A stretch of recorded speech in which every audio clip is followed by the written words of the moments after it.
কক্সবাজারের hotel motel জোনের একটি হোটেল থেকে বৈষম্য বিরোধী ছাত্র আন্দোলনের কেন্দ্রীয় সমন্বয়ক হাসনাত আবদুল্লাহর মুঠোফোন চুরির ঘটনা ঘটেছে।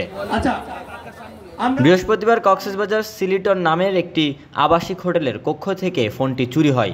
সেখানে বিশ্রাম নিচ্ছিলেন এই সমন্বয়ক।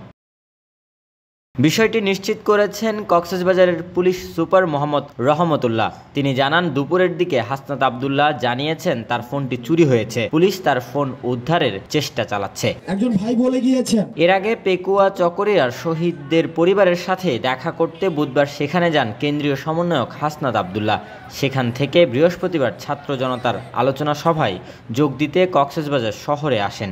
বিশ্রাম নিচ্ছিলেন কলাতলী জোনের একটি হোটেলে। সেখানে কেউ একজন তার ফোন চুরি করে নিয়ে গেছে বলে ধারণা করা হচ্ছে। কক্সবাজার প্রতিনিধি সাজন বড়ুয়া সাজুর তথ্যচিত্রে ডেস্ক রিপোর্ট, নিউজ নাও 24।